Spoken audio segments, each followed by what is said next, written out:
Salut à tous, c'est Alex Monique. Eh bien, j'espère que vous allez bien les amis, car aujourd'hui, on se donne rendez-vous pour un nouveau petit épisode de la Minute Actu. Alors, malheureusement, je n'ai pas pu rejoindre mes amis samedi dernier pour le tour auto, mais bon, c'est la vie, on ne peut pas être partout à tout moment. Le Comms Time de cet épisode est particulièrement intéressant, enfin, je trouve, et j'aimerais vraiment avoir votre avis sur le débat qu'il suscite. N'oubliez pas que le sommaire de cet épisode est dans la description de la vidéo, si toutefois vous souhaitez le consulter. Par ailleurs, si vous aimez la vidéo, eh bien n'hésitez surtout pas à lâcher un petit like, un petit pouce bleu, à commenter, ou mieux à partager, c'est super important. Bref, 56e épisode de la Minute Actu. Au programme de cet épisode, nous allons notamment parler de Tesla et de taxis autonomes, du 10e anniversaire du V10 de l'Audi R8, du cinquantenaire de la Porsche 917, ou encore du lien entre Marvel et Audi. Allez, c'est parti.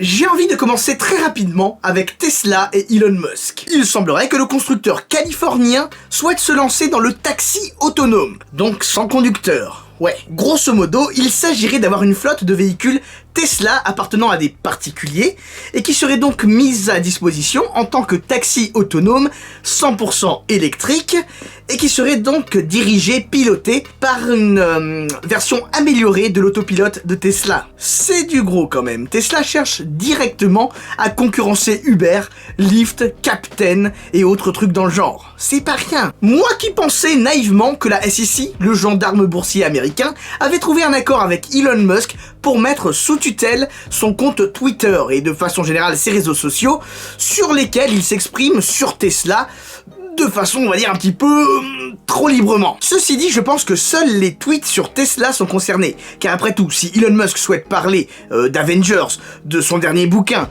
il est quand même libre de faire ce qu'il veut, je pense. Enfin bref, Tesla et le taxi autonome, c'est une bonne idée. Et je pense que même si la technologie est potentiellement au point, je ne pense pas que la législation le soit, elle. Je suis pas sûr que la loi et les assurances soient prêtes pour envisager de façon générale un véhicule autonome qui se conduit donc tout seul. Audi a récemment annoncé une restructuration interne avec 2 nouvelles têtes qui dirigeront conjointement le pôle Audi Sport. Enfin, je dis nouvelle tête, mais Oliver Hoffman et Julius Seebach sont quand même des gars qui ont fait leurs preuves dans la maison. Ces messieurs auront la difficile tâche, a fortiori par les temps qui courent, de piloter les futures générations de l'Audi RS6 et RS7. Mais pas que. Car, entre autres, ils vont également s'occuper de la remplaçante de l'Audi R8. À ce sujet, beaucoup de gens pensent que la remplaçante de l'Audi R8 serait l'Audi e-tron GT. Qu'en pensez-vous ? Crédible ou pas ? Vont-ils réellement arrêter le V10 ? En parlant de V10, celui-ci fête son 10e anniversaire sur l'Audi R8. Ceci dit en passant, c'est d'ailleurs pourquoi ils ont sorti la R8 V10 Decennium. Donc 10e anniversaire, limité à 222 exemplaires dans le monde. Ils ont d'ailleurs sorti une photo incroyable, avec une Audi R8 V10 Decennium, et comme si son moteur avait explosé avec toutes ses pièces en lévitation. Cette sublime photo a été réalisée par Fabian Hoefner, et je vous propose de la découvrir en haute qualité dans le lien qui se trouve dans la description. Ma petite voiture de course préférée de tous les temps, la Porsche 917, fête son 50e anniversaire en 2019. La 917, je vous en ai longuement parlé sur ma petite vidéo de top 5 de mes voitures de course préférées de tous les temps.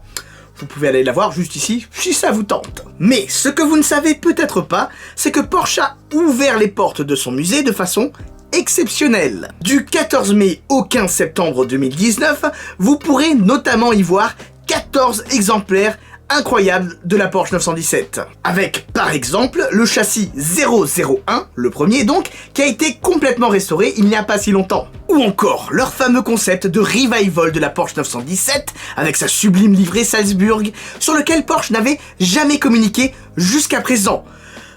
Pourquoi, je ne sais pas trop. Une chose est sûre, c'est que le projet avait été abandonné en 2013. Enfin bref, tout ce remue-ménage a permis à de sublimes photos de voir le jour. Donc si vous aimez la 917 et que ça vous dit d'aller en Allemagne visiter le Porsche Museum, croyez-moi, c'est l'occasion de le faire.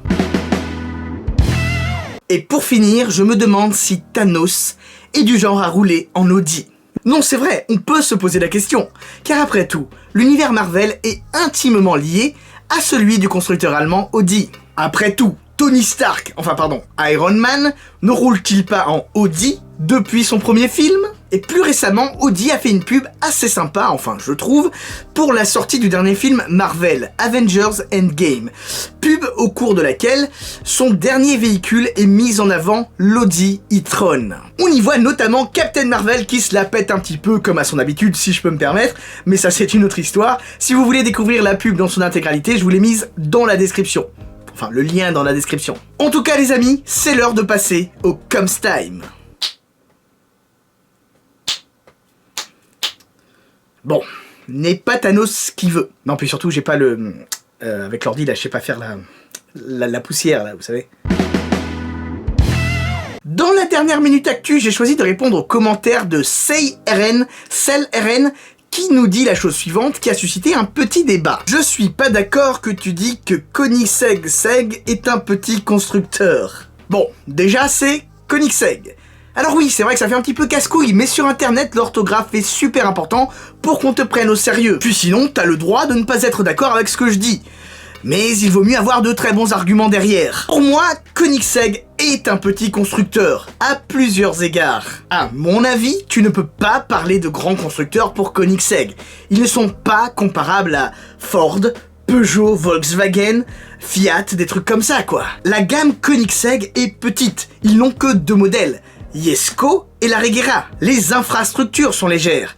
La production est famélique, à peine 20 à 30 exemplaires par an. À titre d'exemple, Ford c'est plus de 2 millions de véhicules produits par an. C'est juste pas comparable. Parler de petits constructeurs n'est pas un jugement de valeur. Ça ne veut absolument pas dire qu'ils ne savent pas faire de voitures ou qu'ils font des voitures de merde. C'est juste une réalité économique. Bugatti, Pagani, Rimac, Apollo Automobile sont des petits constructeurs. Et pourtant, ça ne les empêche pas de faire des voitures de dingue. Qu'en pensez-vous?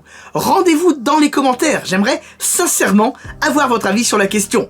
Est-ce que Koenigsegg est un petit constructeur? Ou, le cas contraire, pourquoi peut-on parler de grands constructeurs pour Koenigsegg? En tout cas, merci à vous d'avoir regardé cette vidéo jusqu'au bout, j'espère qu'elle vous aura plu. Si c'est le cas, n'hésitez surtout pas à me lâcher un petit like, un petit pouce bleu, un commentaire, partagez cette vidéo sur les réseaux sociaux et avec vos amis passionnés, c'est super important pour le référencement. Quant à moi, je vous dis à très bientôt pour de nouvelles vidéos. Mais surtout, n'oubliez pas, on n'a peut-être pas la même voiture, mais on a la même passion. Sur ce, je vous dis à très bientôt, ciao ciao.